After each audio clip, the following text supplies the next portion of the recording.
Good morning, everybody. Welcome to the House Transportation, Finance, and Policy Committee meeting for this February 16th. And we have two bills on the agenda. And we'll take roughly about 45 minutes for each, give and take. And but before we do that, I want to announce that we have a quorum. And the first item on the agenda is the minutes. Representative Petersburg.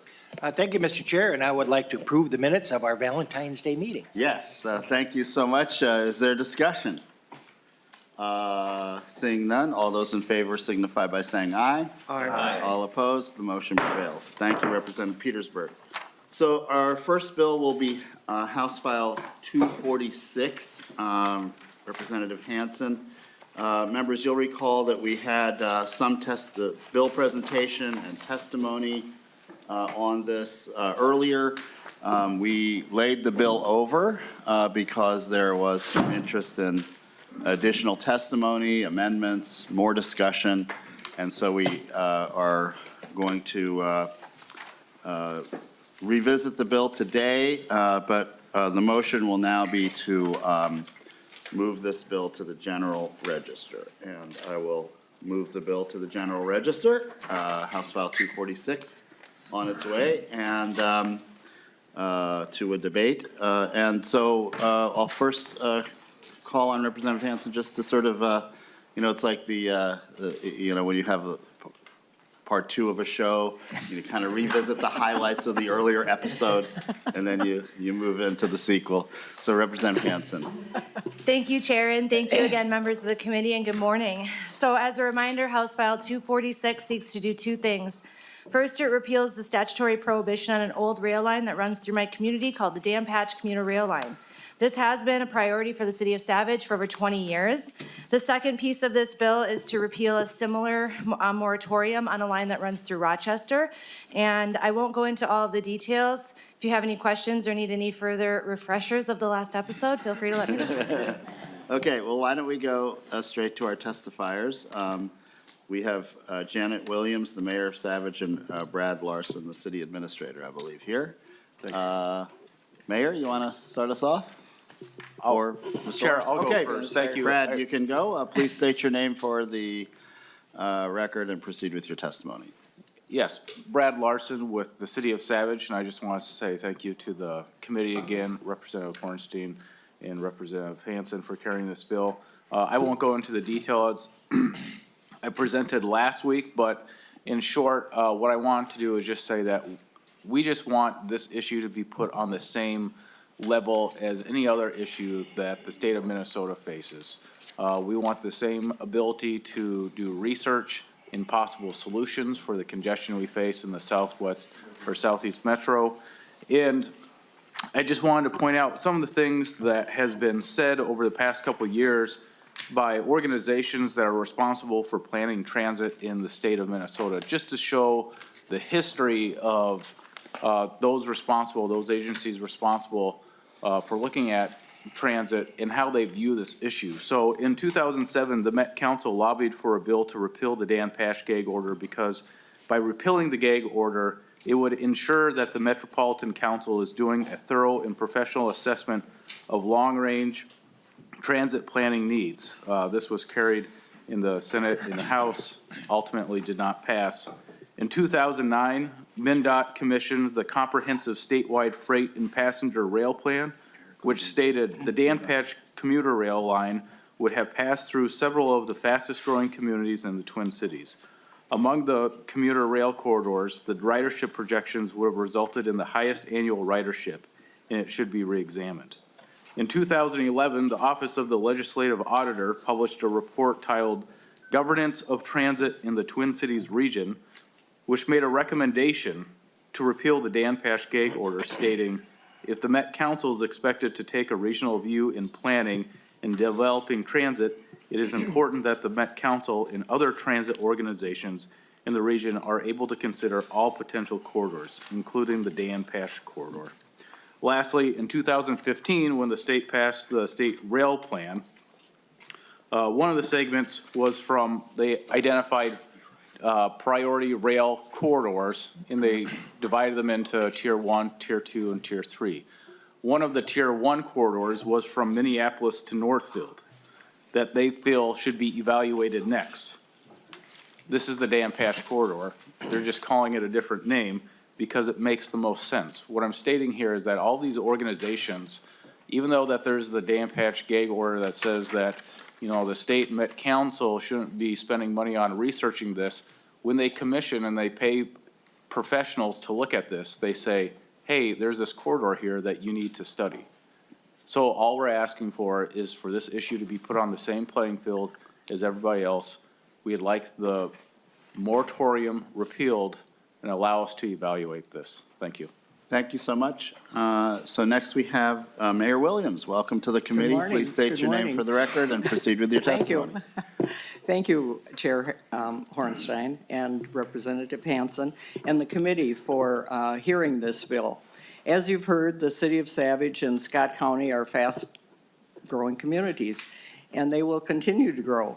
And crossing the river is pivotal to our economy because every day a significant section of our workforce has been and continues to drive across the river north. And so likewise, our businesses want to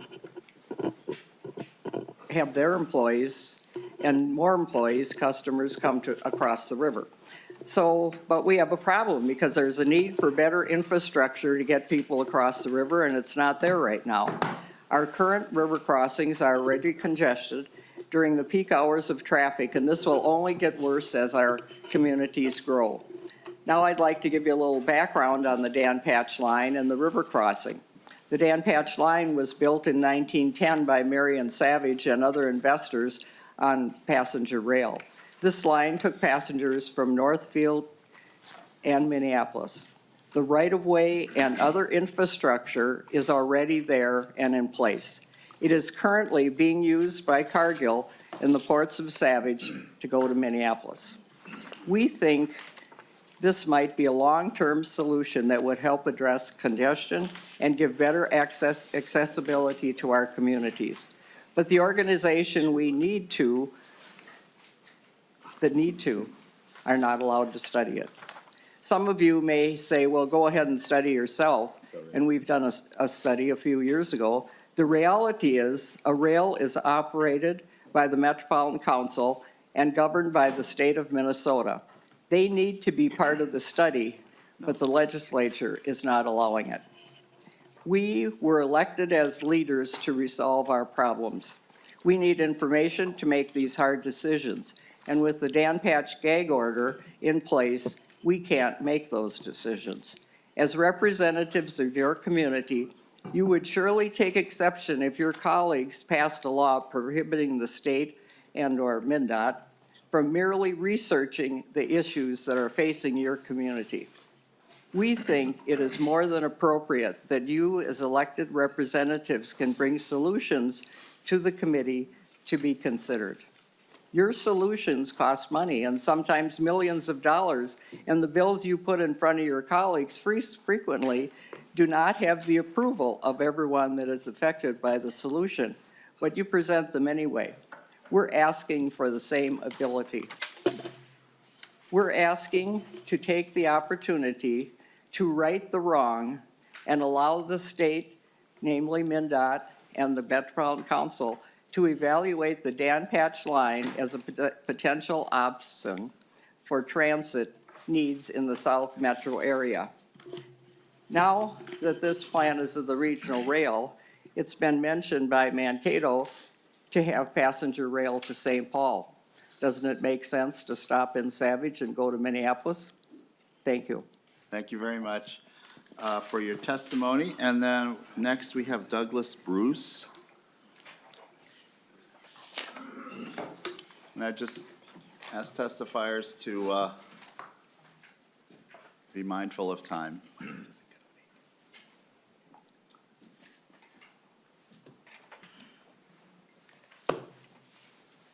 Welcome to the committee, and please state your name for the record and proceed with your testimony.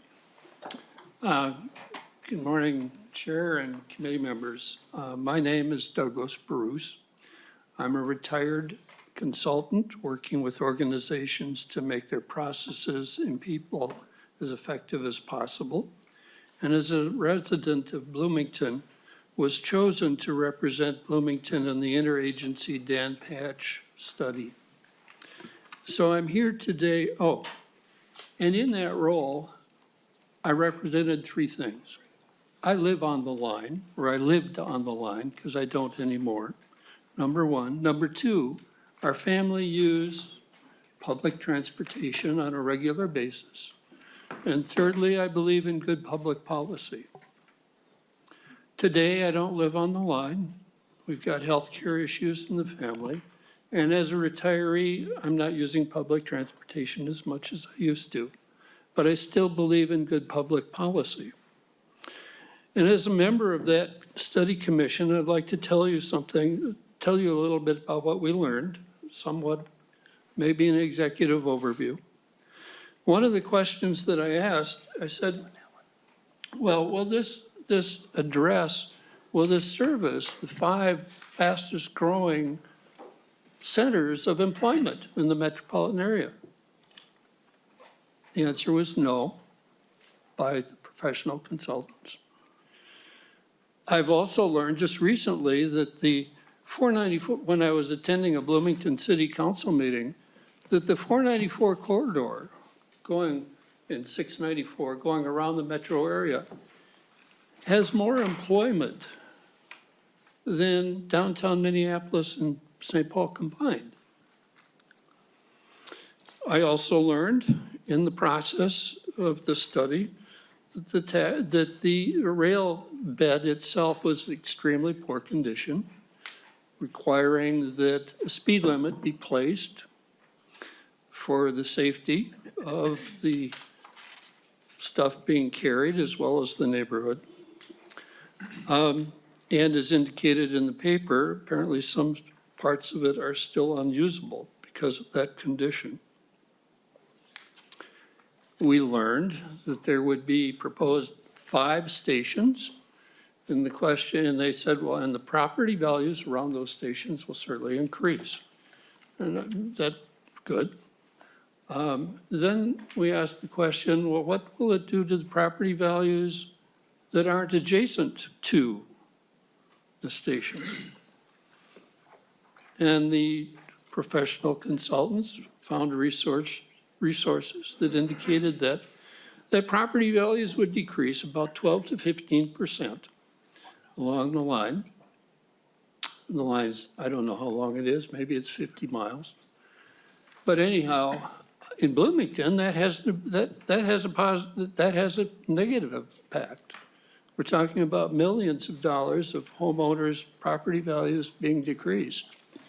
Then the question, of course, becomes, how is that value, replaced? It's no longer a question of, oh, it's just Doug Bruce who's crying about having a train in his backyard. It now becomes a Bloomington-wide issue. How are we going to take care of that shortfall? Does that mean that there's an impact on police, parks, road repair? What does it mean? We also talked about traffic, of course, and it was kind of interesting. It was another time, 20-some years ago. They were saying that, well, here's an opportunity now for the wife to take the husband to the train station, drop him off so that he could go to work. She can return home and then do the same thing in the evening. So we're talking about now 4 trips versus if Dougie Bruce drove downtown and drove back. That's 2 trips. Now it's 2 trips on roads that are designed to handle volume. Now we're talking about 4 trips. Excuse me, Mr. Bruce. Yes. If you could wrap up, we've had a lot of opportunity for the supporters to present, and I wanted to get Dakota Fine. County's perspective as well. I appreciate that. I'll just jump to the outcomes. The outcome was that we recommended that we not proceed with the Dan Patch line at that time. We recommended that we get more real-time data. We recommended that we get data on the North Star and the independent and the anticipated Red Rock line before doing further work on the Dan Patch line. If this was a gag order, I'm surprised that Edina was able to do their report and also came up with the same conclusions that the Dan Patch folks did. I understand that we have a North Star line study that's coming due here in March or April. We do need that report in order to make decisions about transit. And I think that this discussion is premature until we have that. I'm not sure what the rush to judgment is all about. Thank you so much. I appreciate your testimony and the work you did over the years on this issue. Our next testifier is Commissioner Mary Liz Holberg from Dakota County. And before Commissioner Holberg gets settled in, I just wanted to thank her for being here and thank her for her friendship and collegiality over many years. We served together and for at least 10 years. I've lost track, maybe 14.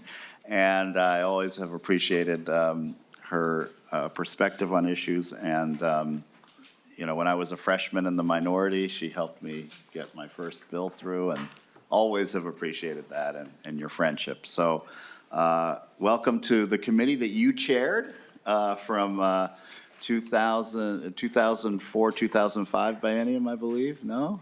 Am I wrong? I don't recall. I think it was then.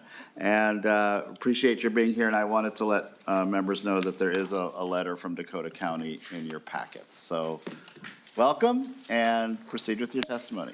All right. Thank you, Chair Hornstein, and thank you for your kind words and allowing us time to have a discussion at Dakota County and come back at a later date to testify.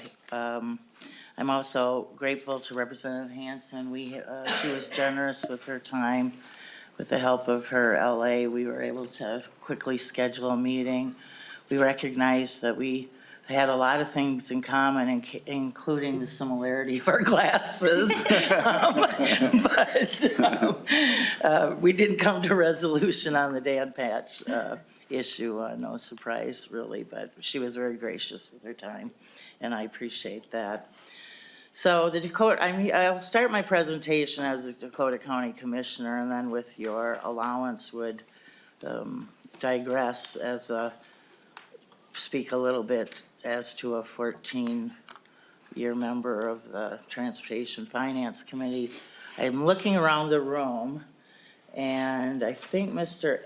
Apetz and Mr. Rudin may be the only people that were around back then and Mr. Bruce. And you were in the legislature in 2000? City councilman. Okay. So the board did have the opportunity at their committee of the whole to have a discussion on this issue on the 7th. And there was unanimous opposition to the Dan Patch portion of this bill and lifting the prohibition on regional rail, Met Council, and MnDOT from studying the line. This is a 44-mile long line. The majority of it in the Lakeville and Burnsville area goes through neighborhoods. It's not what a lot of people typically think of a rail line along a state highway or in an industrial area, but people's backyards, a number of schools. In the Lake Marion area, there's a long portion where the lake's on one side, wetlands on the other. As you move farther north near the Orchard Lake area, it's in a raised area above a wetland. It's really questionable whether, given today's passenger rail safety standards, whether you could even rebuild to that standard in its current alignment. In addition, every time that this has been looked at, Dakota County did a study in 2001, so implementation of this legislation, but they had numerous meetings, the kind of the summary that's outlined in the lettering, had about 70% opposition.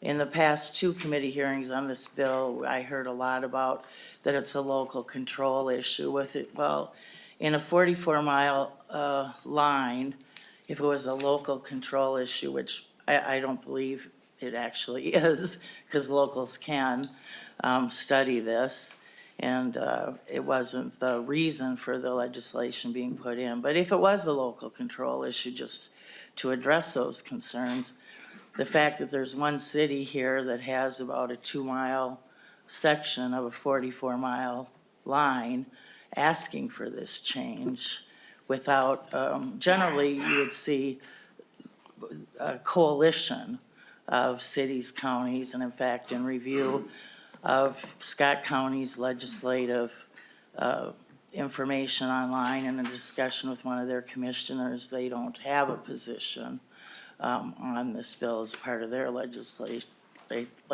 agenda.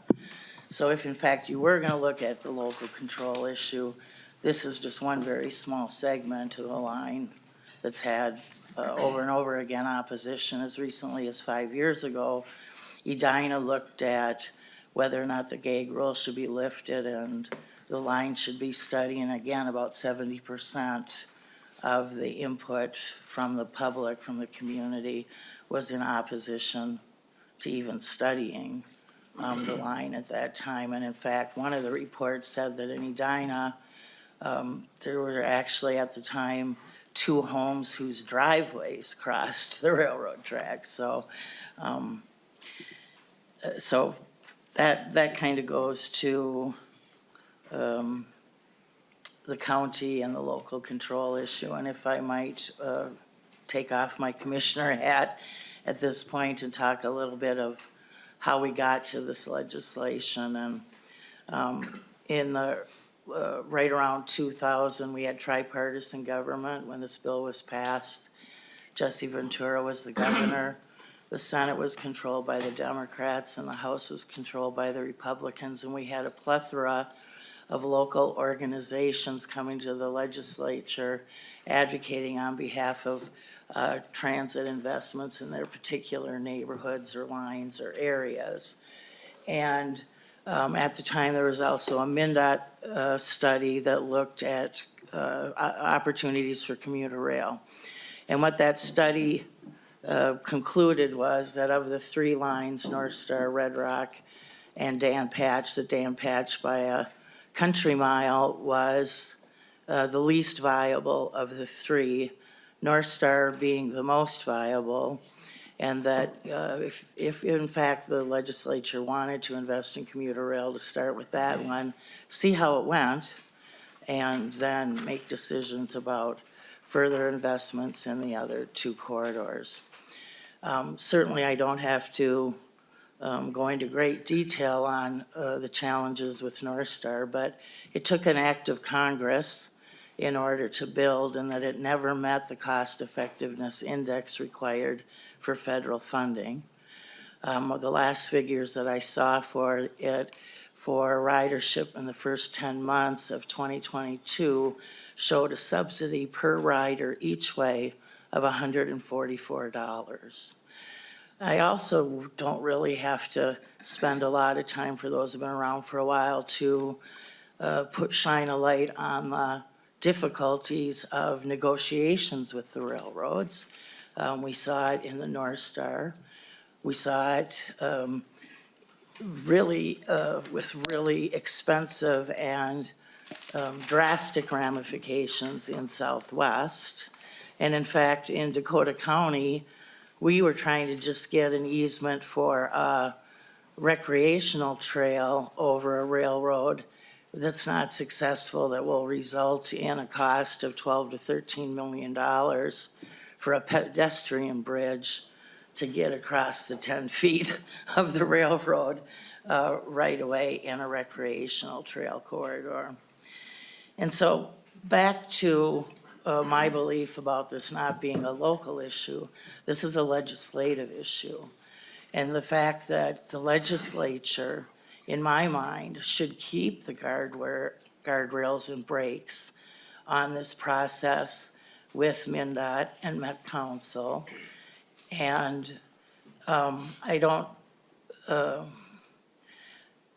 so I might be a little tongue-in-cheek here, but I understand that now you're in tripartisan government, and I'm sure that every goal and dollar spent, you're in complete alignment with the governor, House and Senate, and there's no controversy or disagreement on how money should be spent or prioritized. But that's not always the case. We've had virtually every combination over the last 20 years. And the Met Council, it's kind of the favorite whipping boy, and I've certainly participated in that sport over the years myself. But unleashing or taking this guardrail off to these lines unleashes the opportunity for various state agencies and Met Council to do things in conflict. In closing, maybe the biggest element to this is protecting the resources that have already been invested in these corridors. Chair Hornstein and I, on a bipartisan basis, worked very hard to implement the first BRT, the Orange Line, in the 35W corridor. We have investments in park and ride lots. We have a situation with COVID and changing work patterns and commute patterns in which our existing transit system is floundering, looking for answers and solutions as to what the next 10, 20 years in transit mean, given the changes in work and commuter patterns. And all of those things would lead me to say, oh, and well, and of course you have the Southwest as well that hasn't gone so well, is not even open, and while doesn't run exactly parallel, is in a general commuter shed, if you will. And so by lifting this prohibition, you are losing your opportunity as a legislature to time and space and bless, if you will, how the transit system in the metropolitan area will move forward and expand.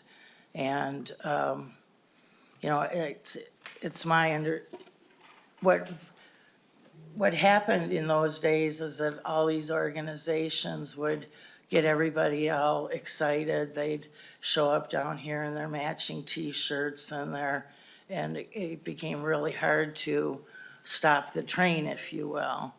You know, I'm here today to say that there's great value in the legislature retaining the control of when these particular lines are allowed to be studied by the Met Council and the administration, and that the locals have the ability to do studies on their own dime. And with that, I'll quick look at my notes and Okay. see if, Well, if you could just very quickly wrap up, because we're going to get into some Right. of these issues and the amendments, so, that you raise. so I guess in closing, what I would say is that there was wildly successful transit opportunities in this area. Pre-pandemic, the commuter routes out of Lakeville Park and Ride, 3 floors of cars, had a fare box recovery in excess of 75% of the operating costs, far above the system-wide averages, usually around somewhere 30 to 35% historically. And those investments should be protected, and that the legislature should be the conductor of the train on this That's a good one. issue, and not turn over to the administration the ability to get out ahead of what the legislature wants to do. Thank you so much. It was very valuable to have your perspective, Commissioner, and I'm glad we were able to include you here in this hearing. And I know you weren't able to come the first time. So, members, with that, I think we will go into our amendments, and we have a number of them, so hopefully we can keep our conversations focused here. The first amendment is the A2. Representative Murphy, do you want to move the A2 amendment? Thank you, Mr. Chair. Yes, I would. The A2 amendment requires an agreement between freight railroads and the local interested parties. And so what happened in 2020 is a great example. That was the Botno Blue Line Trail. And the taxpayers paid $129 million, only to later have the freight railroad say no to occupying the same corridor. And so that was roughly about 10% of the total project. And so the planning wasn't there. So that's why we're interested in moving the A2 amendment. Okay, discussion and maybe a response from the author or other members? Yes, Representative Elkins. Thank you, Mr. Chair. Just a few things. I mean, I was involved as a city council member in Bloomington in the 2001 study. And I'd just like to say at the time in 2001, so over 20 years ago, the only option that was technically feasible and legally feasible at the time was to do North Star style commuter rail, because the trains would be sharing the tracks with freight trains. It's still an active freight rail line. There's typically only one round trip a day, so it's very lightly used. But because the only permissible rolling stock that could be used, which was big, heavy commuter rail cars, you would have had to buy a significant amount of land to straighten out the curves. You would have had to greatly reinforce the rails to be able to carry the weight. And of course, nobody wants a train that size rolling through their backyard. Today, the model that would be suitable for study on this right is the Capital Rail system in Austin, Texas, where you have light rail sized vehicles sharing the tracks with freight rail and under a regime of positive train control. There's been a lot of technological advances in the last 23 years. And in the way we plan, transit routes in the metro region is that they are always bottom up. They come up from the counties through their regional rail authorities. The regional rail authority or regional rail authorities will come together, do the initial feasibility planning, develop the alternatives that should be considered. And only once the county regional rail authorities have come up with a plan that would qualify for federal funding, is feasible, that has community support, has application made to the Metropolitan Council for inclusion in the regional transportation policy plan. Thank you. So the Representative Elkins, circumstances are completely different now than they were 20 years ago. Thank you. Here's what we're going to do. I would like to have Representative Petersburg also has raised his hand. Then we're going to have the author respond, and we'll give the last word to the author of the amendment. Representative Petersburg. Thank you, Mr. Chair, and I will be brief. We're talking about a situation where if you're going to collate or going to use somebody else's asset, before you finish the study, you should at least have an agreement with them, because if the agreement isn't going to occur, you're not going to go anywhere, and it's silly to spend money here. Basically, that's all this amendment says, is that if you're going to go ahead, you need to have an agreement from somebody you're going to use their asset before you move forward. Thank you. The author of the bill, Representative Hanson, any comments? Thank you, Chair Hornstein, and thank you for the amendment. This sounds like a conversation that's more appropriate for my study bill.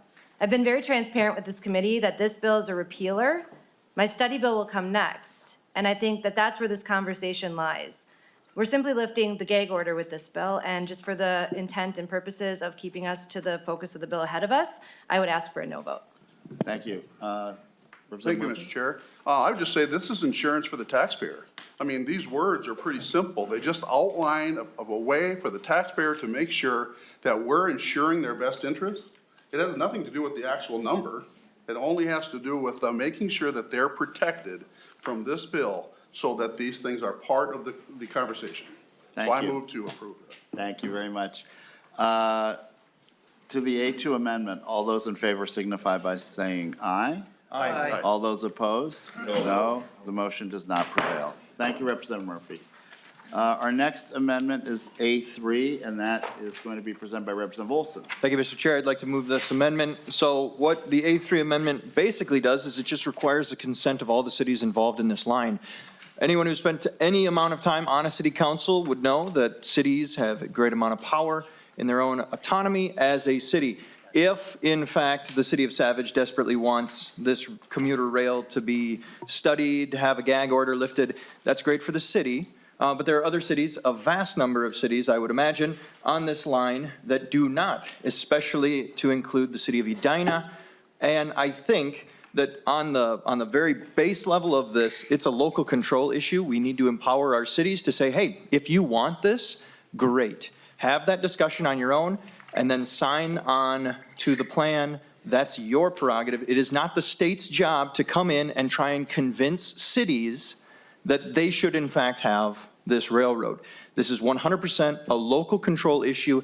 One powerful representative here in the capital of St. Paul should not have the ability to completely derail or re-rail an entire operation. This needs to include all the cities involved. I would ask for a roll call on this one, please, Mr. Chair. Thank you. As a roll call has been requested and granted. Representative Hanson. Thank you, Chair, and thank you for the amendment.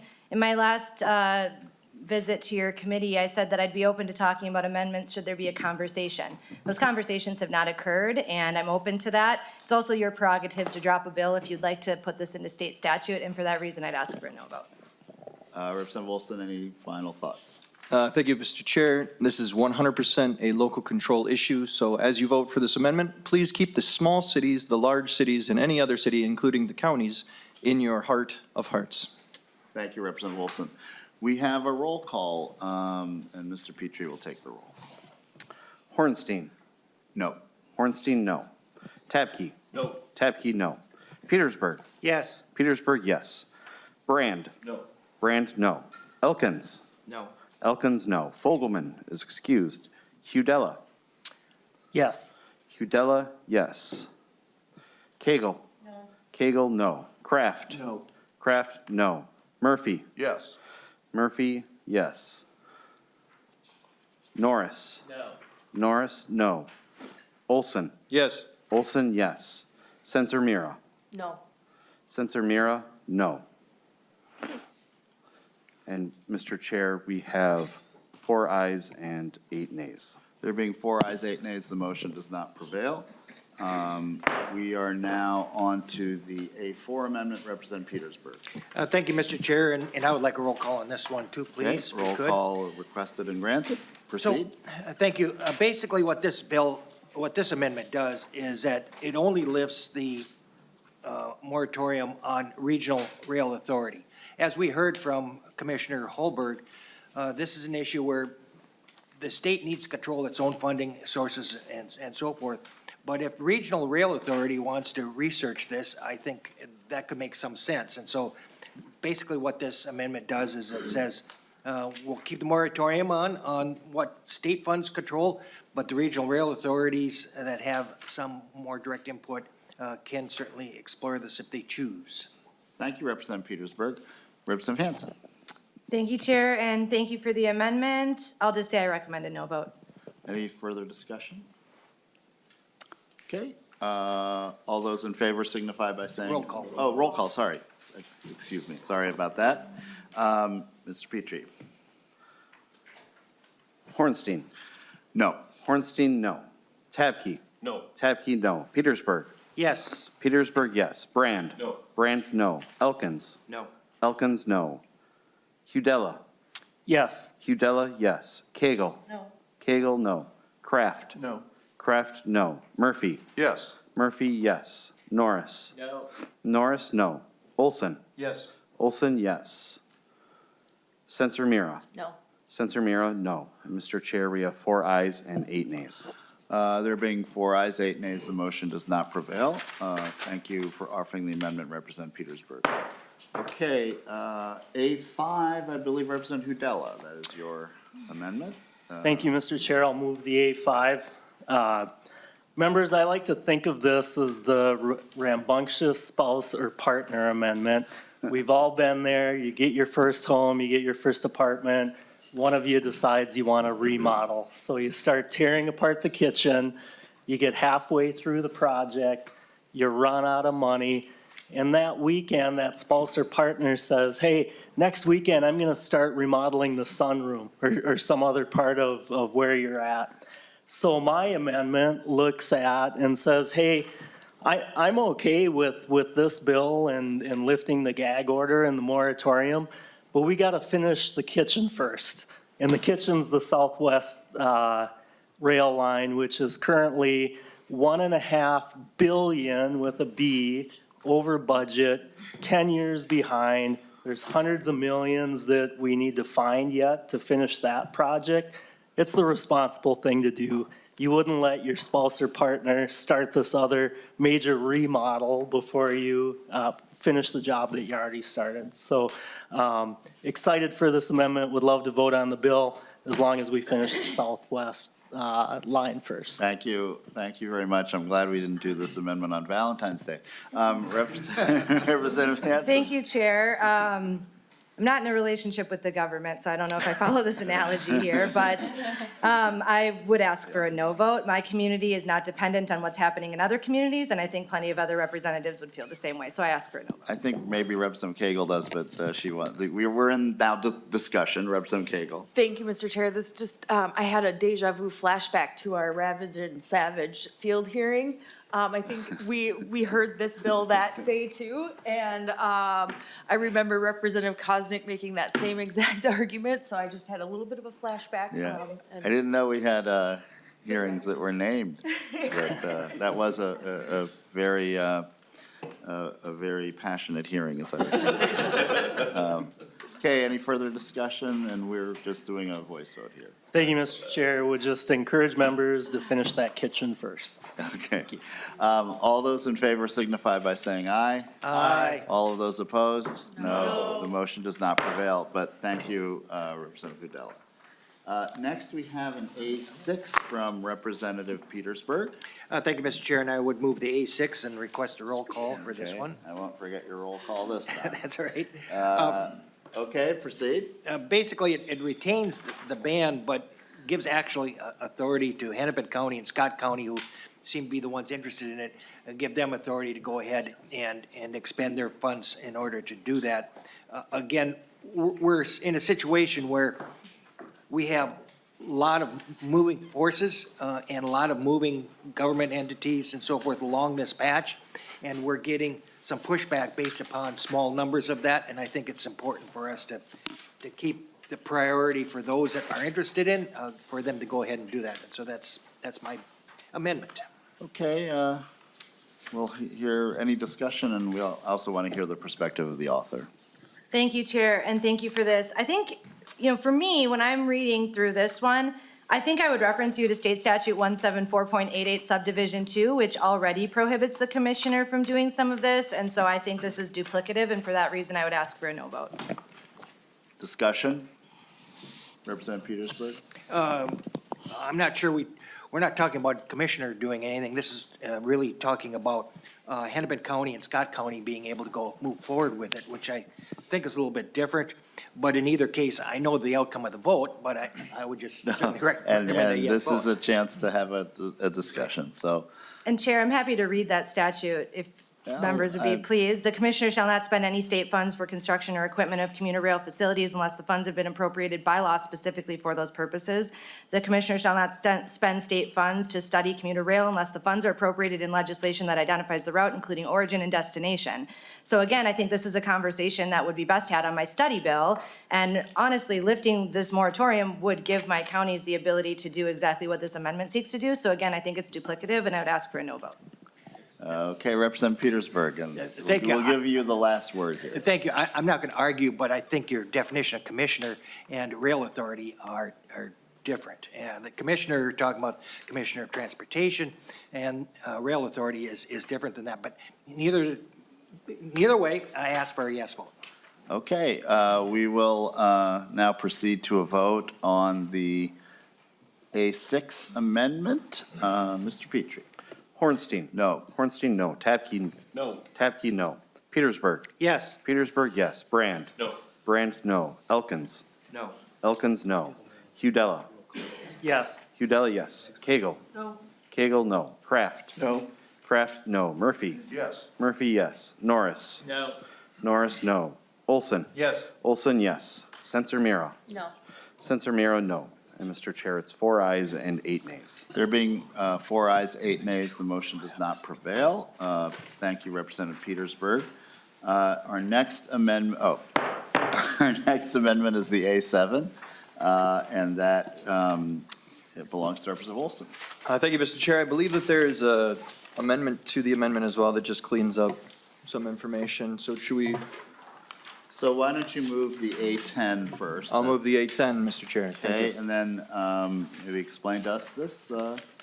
It's 3 lines. It just cleans up a little bit of this amendment to actually make it a true, what we hope to accomplish through this amendment. Okay, this is just simply an amendment to get the amendment in the shape that the author would like. All those in favor signify by saying aye. Aye. All those opposed, the motion prevails.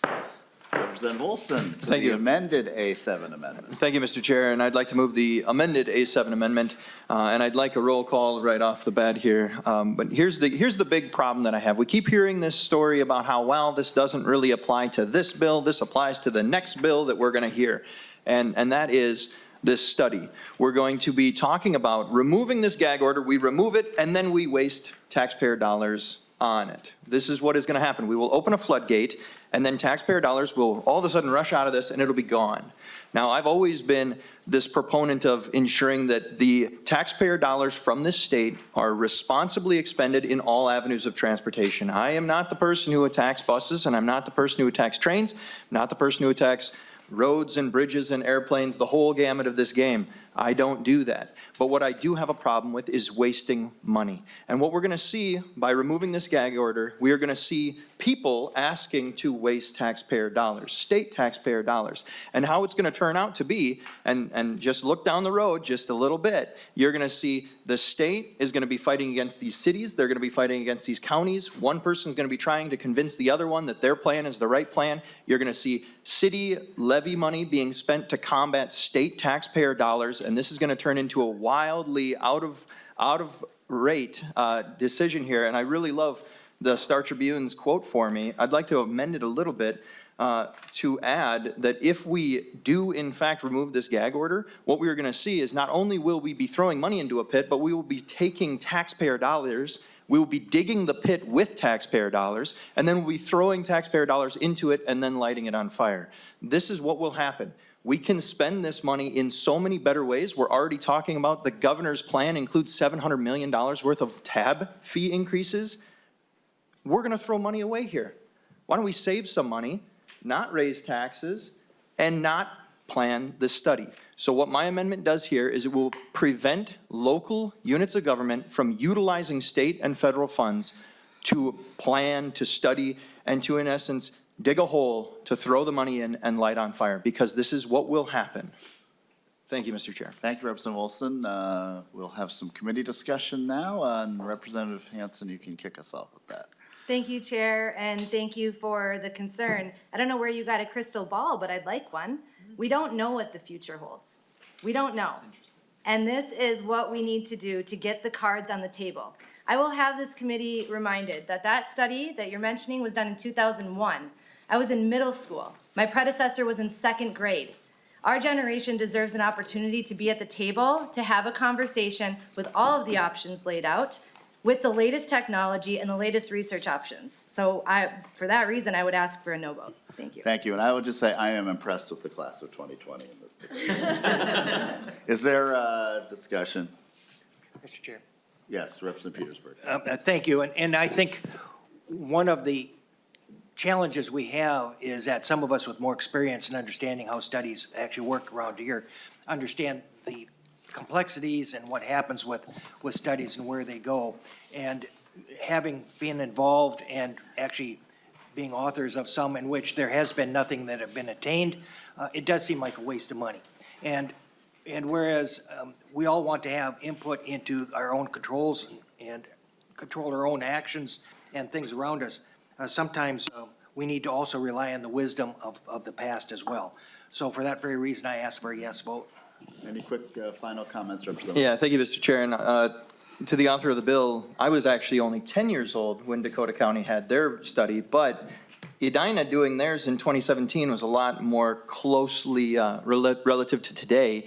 I would just say that whereas when we're talking about government, yeah, I did come in 2020, but I wasn't born yesterday, and I know what's going to happen if we remove this gag order. Taxpayer dollars will be wasted.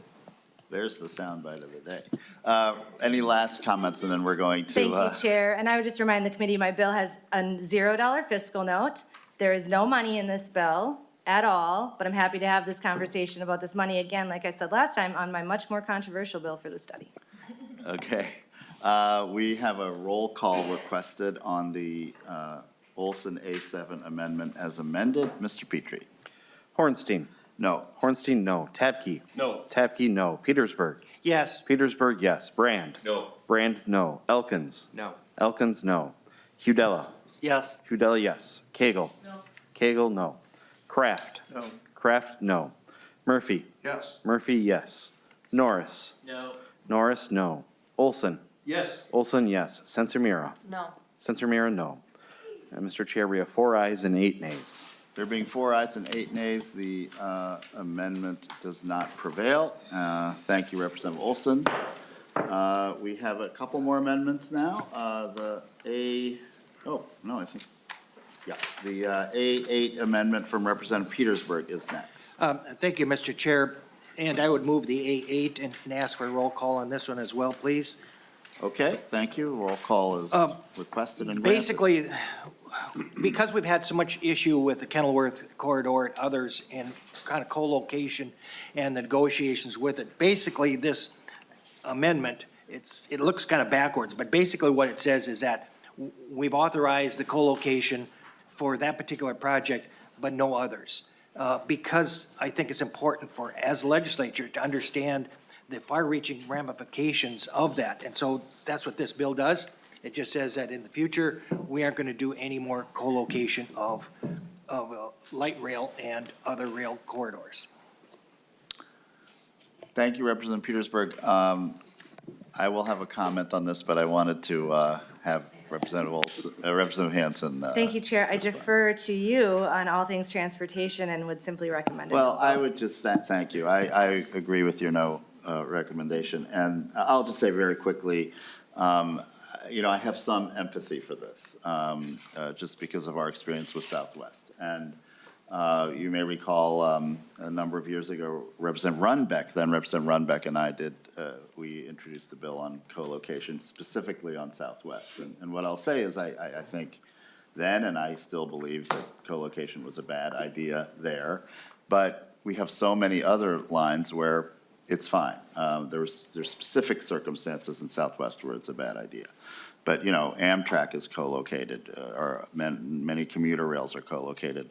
There are instances where light rail makes sense to be co-located when it's not in a very, very narrow corridor that involves a tunnel, right? So I just think, while I have some sympathy, Representative Petersburg, I think that to just make a blanket a ban on co-location would not be prudent. So that's why I recommend a no vote. Any other further discussion? And is there a roll call on this one? Yes. Okay. Any further discussion? Okay, Mr. Petrie? Hornstein. No. Hornstein, no. Tabke. No. Tabke, no. Petersburg. Yes. Petersburg, yes. Brand. No. Brand, no. Elkins. No. Elkins, no. Hudella. Yes. Hudella, yes. Kegel. No. Kegel, no. Kraft. No. Kraft, no. Murphy. Yes. Murphy, yes. Norris. No. Norris, no. Olson. Yes. Olson, yes. Sensormira. No. Sensormira, no. Mr. Chair, we have 4 ayes and 8 nays. There being 4 ayes and 8 nays, the A8 amendment does not prevail. Okay. Is this it? Is this the next one? One last one. Representative Petersburg. Thank you, Mr. Chair. A9, and I will move that one for now. It actually goes a little bit, one step farther, and that is a concern that I had, that there may be potential for somebody wanting to do a commuter rail or something that would actually intersect and actually go on top of the right-of-way of light rail, which are completely designed differently. And so I had concerns about that. I put in this amendment, and I wanted to talk about it, and I will withdraw the amendment so we don't have to vote on it. But I think it's a concern that we have when we do a lot of these co-locations in which we say, yes, we could do it, but then afterwards we find out there's all sorts of complications with it. And I just think it's a poor idea to do some of that with it. So I will draw this amendment. Thank you, Representative Petersburg. The A9 amendment is withdrawn. And that brings us, I believe, to the end of the amendments section of this hearing. And if there's any further discussion on the bill? Representative Kraft? Yeah, just, I want to commend Representative Hanson on bringing this bill and on her patience through these amendment processes. I read the bill very carefully. It took about 5 seconds. And it's very narrowly defined, and I think we should be able to talk about something and study something in the current time period. So I appreciate that this has been a dry run for the more controversial bill that's coming, but I'm glad we've gone through this and we'll support this. Thank you, Representative Kraft. Representative Petersburg? Thank you, Mr. Chair, and to the author, Representative Nelson. Why didn't you combine the two bills? I mean, because it could have been done all with one bill, with the moratorium being released and then the study bill put together. Was there any reason? Representative Hanson? Thank you. And just to correct the record, I'm Representative Hanson. Thank What did I you. say, Just want to Nelson? be sure. Sorry about that. Thank you. I apologize. And Yeah, he's thank you, in state Chair. We didn't combine them because of the conversation you're seeing here today. I think it's important to address these issues separately. I think that both sides of the aisle deserve the opportunity to have a conversation about the two separate issues because they are just that, two separate issues. Thank you, Representative Petersburg. And then we'll quickly move to Representative Elkins. For that very reason is the reason why they should have been together. Because without seeing the study, we don't know what this lifting of the moratorium actually is. And so by lifting the moratorium and then having the study later, in which we know that where the control is, it really is a concern because we're trying to putting the horse behind the cart, shall we say? Because we don't know what the cost is, we don't know what's going on. That may have impacted whether or not we agree with the particular moratorium, lifting the moratorium. And it's that very reason why the moratorium was put in place, in my opinion. Thank you, Mr. Chair, and I would Thank you, highly Representative recommend a no. Petersburg. A very quick comment, Representative Elkins. Thank you, Mr. Chair. No, this was put into law, in session law, but both of these provisions, and kind of in haste in the wake of the 2021 study, things have changed dramatically, and it's just bad policy to tie the hands of local and regional governments on something like this, where in this, succeeding 20-plus years, the technology that can be brought to bear is changed dramatically. It's bad policy, and it ought not to be in state law. Okay, we will have a final comment from the author, and I believe Representative Petersburg, you had a request? Request a roll call, please. A roll call has been requested and granted. Final words for us before a vote, Representative Hanson. Thank you, Chair, and thank you again, members of the committee. I know this is a hot topic. I don't want to gloss over that. This is the elephant in the room. I'm acknowledging it. And I thank you for having the conversation about it. And while I respect deeply, if you have had a conversation with me, you know I deeply respect institutional knowledge and generational knowledge. I do nothing without my elders by my side. And I learn from the people who came before me. So I do understand how studies work because even though the study was written when I was a child, I can still read the study and see the gaps in what's missing from the research and the technology that was available then and to now. And I just have to say and speak up for our generation. Millennials and Gen Z, we're not really we're not okay with accepting studies as empirical when they were done before the technology revolution was upon us.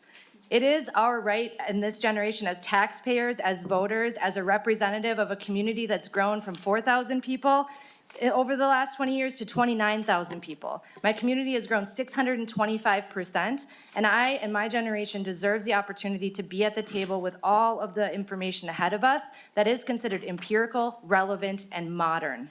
So with that, I would ask for your yes vote. Thank you. Thank you so much.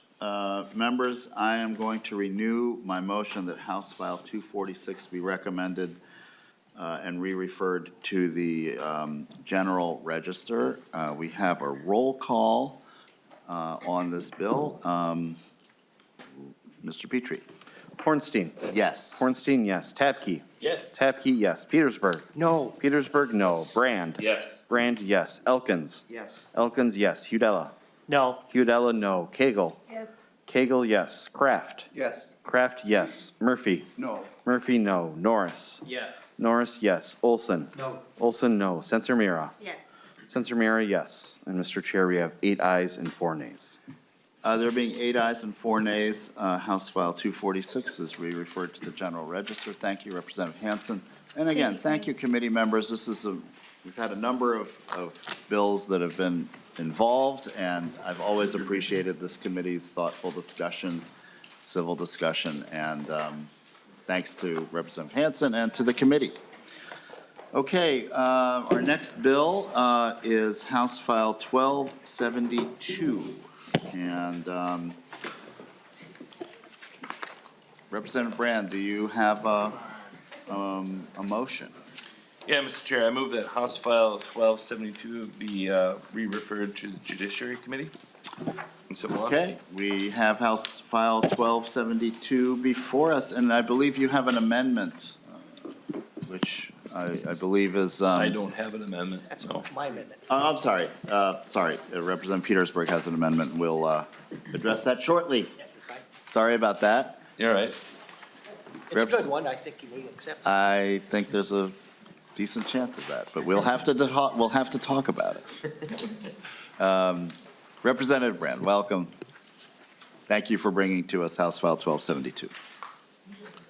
Thank you, Mr. Chair. Today, we are going to be talking about House File 1272, and what this does is codifies in statute a minimum of 2 passengers in a crew operating a locomotive in the state of Minnesota. I believe that every train should have more than 1 operator present in the cab. That's a personal opinion. It also has widespread statewide support. I set up this legislation because I supported it back in 2019 when this legislation was in the legislature and being discussed, when I first heard about this issue. From my perspective, I believe that operators of these magnificently large pieces of equipment, several miles long in fact, cannot simply do it by themselves. Would you feel comfortable getting into a 737 with only 1 pilot? In 2016, the Federal Railway Authority proposed a federal 2-person crew rule. The Trump administration at the time shelved the rule, arguing that there was no safety data to support this decision. A federal court struck down their decision to shelve this. Until we have such a rule in place nationwide, I believe that we do an honor to the folks in this profession by setting a floor on the crew members to 2 and no less than that going forward. Today, I have actual rail workers with me to talk about their experiences and why they think this is essential as well. As you will hear today from my testifiers, there are issues that happen on trains, real emergency situations, and having more than 1 person aboard is also a benefit to the communities that they travel through. And with that, I will transfer over my time to the testifiers. Thank you, and I want to just ask testifiers to keep their comments to about 2 minutes each because we want to have a committee discussion and vote on the bill today. So our first testifier is Mr. Joel Mueller. Welcome to the committee. Please state your name for the record and proceed with your testimony. If you want someone else to start, we can mix it up. Thank you, Mr. Chair. Committee members, my name is Nick Kadich, and I am the Minnesota Legislative Director for Smart Transportation Division, representing conductors, engineers, and yardmasters. I've been a railroad conductor for 22 years working in northern Minnesota. We're sounding the alarm. The minimum threshold has been found, and we can't go below 2 people on a freight train.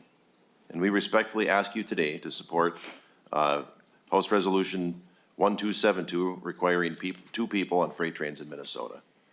Currently, the normal operation of freight trains in Minnesota includes two crew members who work in concert. One crew person operates the controls of the locomotive, essentially driving the train, which is a lot on its own. The other crew person is responsible for ensuring compliance with all train orders, rules, and signals, maintaining all necessary paperwork and waybills for hazardous materials in the train, is the first person on the scene of an accident or incident, does all the work outside the locomotive cab, like opening road crossings for the public and first responders, provides Samaritan response in the event of a collision with the public, and provides a check and balance dynamic in the locomotive cab, ensuring compliance and attentiveness. The second crew member also works with first responders, making sure railroad equipment is either secured or moved as necessary to keep them safe. The necessity of two-person crews has reached a critical point. This conversation has evolved over the past 10 years as different business models driving railroads have been implemented and technologies have been added to locomotives and operations. Class 1 railroads adopted a business model known as Precision Scheduled Railroading, or PSR. This slogan defines a strategy focused on doing more with less. Its only function is to drive short-term gains in stock prices while gutting the railroad industry as we knew it. Crew size is just one more place to expand profits at any cost. As the workforce has already been cut by almost a third to satisfy the demands of PSR, the workers remaining are forced to endure longer hours with very little time off. Railroads have implemented harsh attendance policies that force workers to report for duty sick and fatigued or risk losing their employment. Two people in the cab of the locomotive, in addition to all the defined duties for each crew member, provide a check and balance against the grind of long hours worked around the clock. It takes two people acting as sounding boards for each other to navigate the complex operating rules and regulations governing train movements. Decisions are constantly being made about the safe operation of their train as it rolls through communities and towns. Technology is added to the duties and responsibilities of train crews. Positive Train Control, or PTC, is meant to enhance the safety of a two-person crew. It was not conceived or designed to function as a crew member. PTC has been fully implemented, yet only 39.5% of Class 1 railroad tracks are equipped with it. The system is designed to stop trains, and it takes two crew members, in addition to all their other duties, to keep the system in check and the train moving. Conversations have been held at the federal level regarding minimum crew size, but there is no existing regulation or law. States have authority to regulate railroad safety under the Federal Railroad Safety Act. The goal of this bill is to not go backwards on safety. We are the workers from the front line of the railroad industry telling you that two people are absolutely necessary to safely operate a freight train in our state. Thank you. Thank you so much, Mr. Kadich. Now we'll hear from Mr. Mueller. Good morning, Chair Ornstein, members of the committee. I'm Joel Mueller with the Brotherhood of Locomotive Engineers and Trainmen. I have over 28 years of experience in the rail industry, working as a brakeman, a conductor, and currently as a locomotive engineer. I want to begin by saying that this bill will only maintain the current crew staffing standard, which is a crew of two. In most cases, the crew consists of a conductor and a locomotive engineer. Included in your handout is a picture of a modern-day locomotive cab. You will notice the controls are extensive and include several display screens, levers, buttons, and gauges. As you can imagine, it takes a tremendous amount of concentration to operate this equipment. Over the course of my career, there have been many advancements in technology in the rail industry, including the implementation of distributed power, energy management systems, positive train control, or PTC, and installation of alerter devices in the cabs of the locomotives. Alerter devices and PTC were designed to be nothing more than a safety overlay, stopping the train should the worst happen. Keep in mind, stopping a train is not a simple task. An engineer relies on extensive training and experience to factor in all the variables necessary to safely bring a train to a controlled stop. Last resort safety devices like PTC and locomotive alerters stop a train with haste and prejudice that may get the job done, but poses a risk of uncontrolled in-train forces that could cause a catastrophic derailment. Distributed power and energy management systems have allowed the railroads to increase train lengths from an average of a mile long when I began my career to up to 3 miles long today. This technology has increased the workload of an engineer to the point of creating task overload. Having a second person in the cab of the locomotive is essential to safe operations It allows the engineer to focus solely on the operation of the train while the second person takes care of the numerous other tasks that are required. While the cuts to the workforce throughout the industry have been mentioned, I feel the toll those cuts have taken on the remaining employees bears repeating. The remaining employees are required to work longer hours with less time off between shifts. This has made an already demanding schedule much worse. Crews are expected to be on call 24 hours a day, 7 days a week. Shifts exceed 12 hours with only 90 minutes notice to report for work. Many railroad workers are required to work up to 276 hours a month. That's 70 hours a week. With such a demanding schedule, fatigue is a challenge railroad crews are faced with daily. Railroad workers are not allowed to take time off when they are sick. If a railroad worker calls in sick, they could face discipline up to and including termination. Maintaining the current staffing of 2 individuals on a train ensures crews stay focused when facing these challenges. Amtrak and commuter agencies have determined that a crew of 2 or more is essential to safely operate their passenger trains. Amtrak and North Star trains that operate within the state do so with a crew of up to 3 to 4 crew members. They are in constant communication within the train and operate equipment that is not comparable to freight equipment. I want to thank the committee for taking the time to consider this bill, and I will be happy to answer any questions you may have. Thank you so much, Mr. Mueller. Our next testifier is going to be joining us virtually. And we have Amy, I hope I'm pronouncing this correctly, Hummel from Correct. Citizens Acting for Rail Safety Twin Cities. Thank you, Chairman Hornstein and committee members. My name is Amy Hummel. I live in Robbinsdale, and I'm a volunteer with Citizens Acting for Rail Safety Twin Cities. We work to bring the citizen voice to freight rail safety matters. I'm not related to anyone who ever worked for a railroad. Please bear with me, though, as I read this testimony. I am print impaired. I've only got about 450 more words. Like laws in 8 other states, HF 1272 would require freight trains to continue employing 2-person crews. The railroads oppose this requirement as an infringement on their bargaining rights and a threat to efficiency and innovation. Today, however, with stepped-up production and shipment of crude oil due to the war in Ukraine, Americans must be able to depend on safe and reliable freight rail, delivering goods and going through their communities. The recent East Palestine derailment, however, is raising legitimate concerns. Clearly, we are not starting from a place of reliably safe hazmat rail operations. Now is not the time for experiments with marginal-sized train crews, and this is not the place either. Minnesota's large hub of rail routes carrying ever longer trains of oil, ethanol, and other hazmats. There are over 120 Minnesota cities and towns along crude oil routes alone, including the Twin Cities. Probably some of these cities in the list on the last page of our handout are in your district. In addition to preventing the accidents that we will never hear about because they didn't happen, on-train conductors provide critical, instant, on-site assistance to contain and mitigate accidents. Despite critical public safety concerns and a clear public interest, the public has no voice in private management labor negotiations. Remember that Bakken crude oil train with known engine trouble that derailed and exploded in 2013, incinerating 47 people from age 4 to 93 and destroying the center of beautiful Lac Mégantic, Quebec?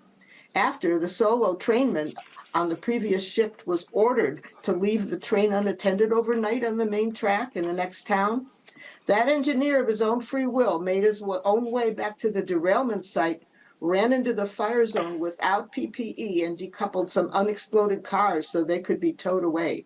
Canada has now reinstated its 2-person crew rule. My point here, though, is not crew size. It's the fact that that same loaded oil train went right through Minneapolis the day before. Yes, it could happen here. And I'm hoping that TC&W Railroad will have a 2-person crew when one of their ethanol trains goes through the Kenilworth Tunnel with the SWLRT. Things go wrong, and the unexpected does happen, often at great human cost. Freight transportation safety requires a priority end-to-end system dynamic with built-in redundancies and backups and valid enforceable standards. Since the the Triangle Shirtwaist Factory fire, American employers rightfully have not had free rein on worker safety, and most workers would not voluntarily bargain away their right to safety. So we have worker safety laws and environmental and public safety laws. This gives citizens a voice at the table, even when it comes to railroad staffing. In closing, I urge you to remember that public safety is government's job one and to vote to pass HF 1272. Thank you. Thank you, Ms. Hummel. Ms. Hummel referenced some correspondence with the committee.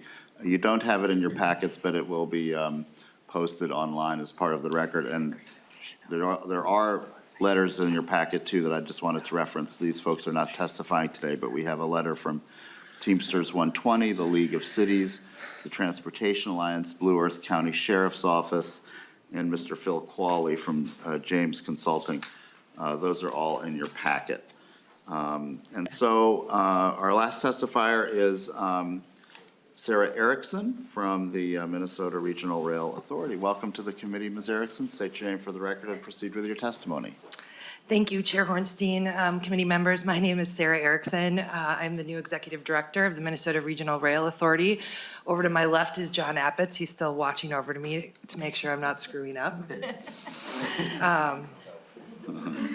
There are four overarching themes today about why this bill should not pass. First, this is not about safety. There is no data or evidence to suggest that a one-person crew is safer. Second, this puts railroads at a competitive disadvantage, which is bad for the movement of goods across the country, bad for the environment, and bad for the state's infrastructure. The issue of two-man crew belongs in the railroad union bargaining process, collective bargaining, where it has always been. And finally, states have no authority to mandate crew sizes. It's federally preempted. Where this bill has become law and has been litigated, in Illinois, for example, the court found with federal preemption. The assertion that one-person crews are safer than two-person crews is false. The real-world performance of one-person crew, as reflected in data from the United States and around the world, establishes they pose no safety risk. One-person crews have been used safely throughout the United States and the world.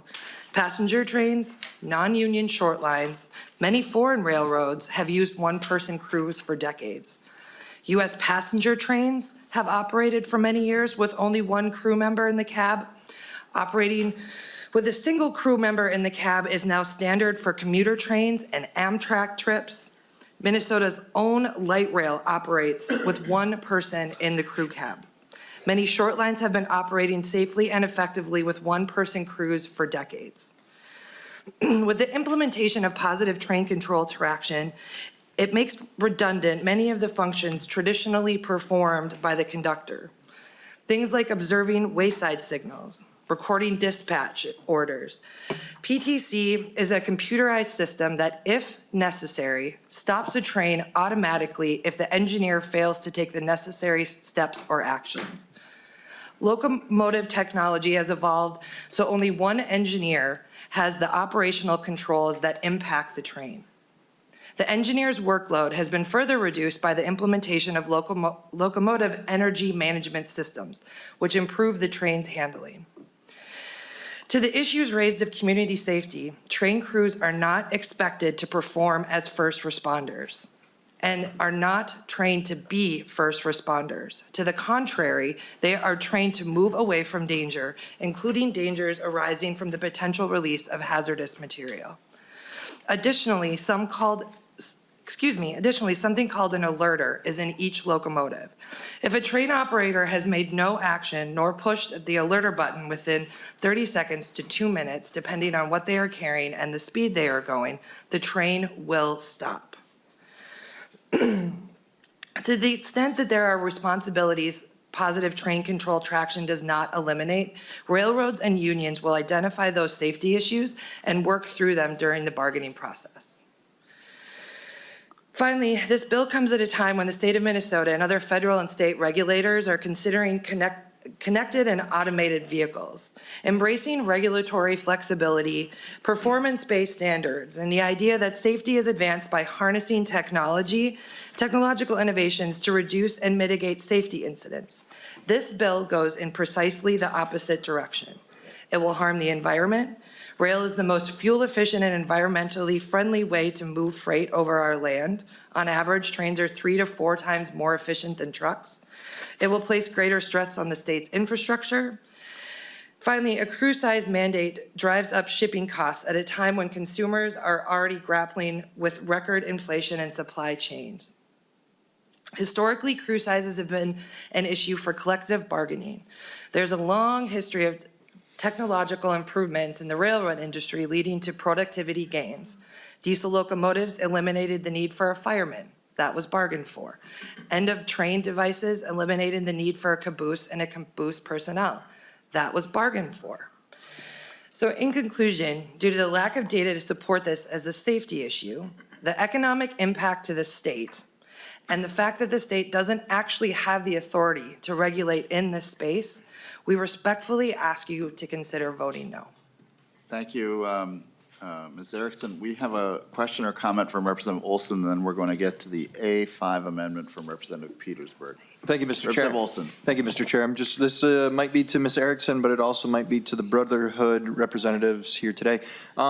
Two set of questions. First, are there any really large railroads operating in Minnesota today that do not already have 2-member crews? And then the second question would be, if a company were to reduce it down to a single crew member operating the train, and that individual would have performed something that was in it, they were the reason why the accident occurred, who's liable for the damages caused through that decision of the company? Is it the company that's liable? Is it the individual liable? Who, if there's an accident on a train, who's liable due to negligence? Ms. Erickson. Thank you, Mr. Chair. There are 4 Class 1s currently operating in Minnesota: BNSF, Union Pacific, Canadian National, Canadian Pacific. Those all have 2-person crews currently, and those are bargained for. To the question of liability, I would have to get back to you. I think that's probably a unique legal question that I am not in a great position to answer, and I would be happy to follow up with you. Thank you, Representative Wilson. Representative Norris. Thank you, Chair Hornstein, and thank you, Ms. Erickson. I've got a couple of questions. First, I guess I'm not sure I completely agree with the premise that these things should be solely collectively bargained when there's a compelling public safety interest at stake. But for the sake of argument, let's go there. Just this past year, we saw at the federal level where our federal partners had to get involved in collective bargaining. So can you talk about why that had to happen and why it seemed like the collective bargaining process between the union and the railroads wasn't sufficient there? Ms. Erickson. Mr. Chair, Representative Norris, to be quite candid, as the Minnesota Regional Rail Authority, we did not get involved in any federal collective bargaining discussions or agreements. I think I know probably as much as you do, and what I read in the paper, which was it fell apart and Congress had to act, and a Democratic Congress ended up passing the collective bargaining agreement between both sides. Very quick follow-up. Yeah. So it appears there is, some precedent for legislative bodies having to get involved with this. Yes, has crew size ever changed due to legislative action in the past? Ms. Erickson or anyone else? Thank you, Mr. Chair. To my knowledge, I've only been doing this 10 years, so I'm not Mary Liz Holberg, to be candid. I don't believe, I guess maybe Mr. Mueller has a different perspective. I believe, generally speaking, that is handled within the collective bargaining process. I don't believe there's been a state law that has mandated a crew size. And a very quick explanation, Mr. Mueller. I'm sorry, could you repeat the question one more time? Yeah, Mr. Representative Norris. Chair Hornstein, I was asking you if there's ever been an instance where legislative action has, changed crew size requirements. Oh, yeah. Most recently was in, I believe, the early 90s on PEB 219, Presidential Emergency Board, that reduced the crew size from 3 down to the current size of 2.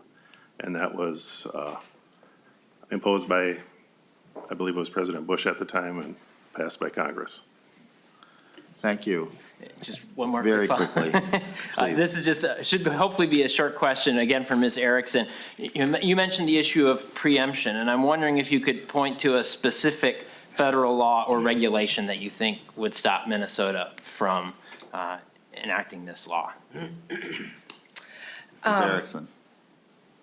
Mr. Chair, Representative Norris, that is something that I'm going to follow up with you. I can probably phone a friend, but in the interest of time, I can just speak to you after this. I will say that anytime that a bill like this has been passed into law in any state and been challenged in court, federal preemption has applied.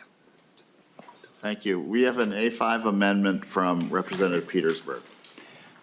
Thank you, Mr. Chair. I'll move the A5 amendment. This one is kind of, I wouldn't say there's peace in the valley, but all sides have agreed that this would be okay.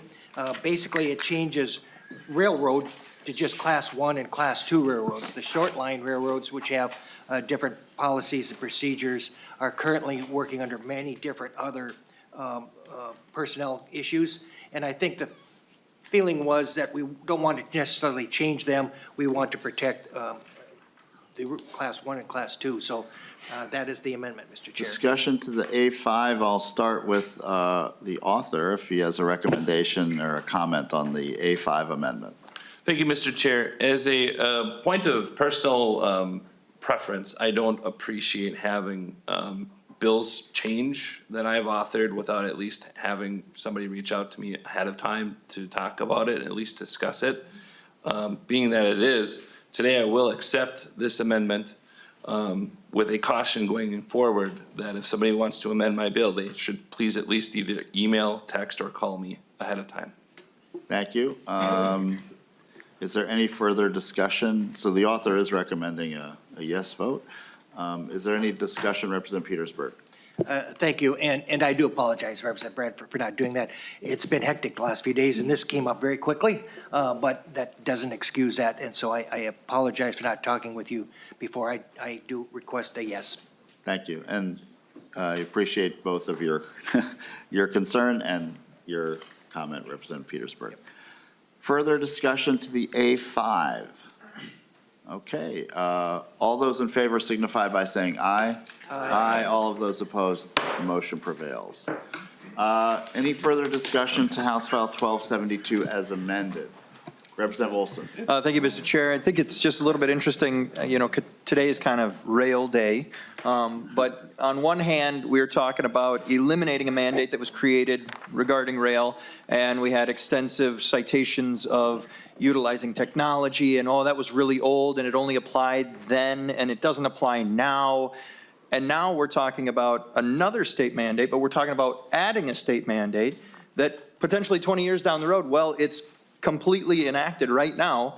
Every single major Class 1 and Class 2 railroad is currently utilizing a 2-crew train. We're talking about eliminating a state's ability to do something regarding technology 20 years down the road. So in one hand, we say, oh, no, technology is the way of the future. We shouldn't shackle the state to old laws that take 20 years to change. And now we're talking about a state mandate that will take 20 years to unshackle ourselves from, although there's currently no reason why we have it. This doesn't make us safer. In fact, in my opinion, I would say it maybe makes us less safe due to the fact that we've heard countless testimony of how the railmen are at their wits' end. They're at the breaking point. They can't possibly work any longer. Well, if we utilize technology and we can safely run a one-man crew, well, that alleviates one person who can get some rest. We have labor shortages. Maybe technology's not there right now, but shackling ourselves today removes that ability 20 years from now. And it's the exact opposite of what the argument was in the last rail bill here. I find it very ironic. Thank you, Mr. Chair. Thank you. We're going to have a comment from Representative Petersburg, and then the author can make any closing statement. So, Representative Petersburg. Thank you, Mr. Chair, and I would like a roll call on the bill, please. Okay, we have possible. the roll call requested and granted. Representative Petersburg. Thank you. Over the years, we've been hearing about how Class 1 and Class 2 railroads are basically regulated through the federal government. and direct it through that way. And it's a reason for the preemption, shall we say, in which the federal government always has the final say. And that we have to abide by what they do as well. I have great sympathy for the safety and concerns, and I'm kind of tying one way or the other, but I think Representative Olson really said it best. It's important for us not to remove some options into the future. And we heard about how we want to use technology today and today's technology, and we don't know what technology is going to occur into the future.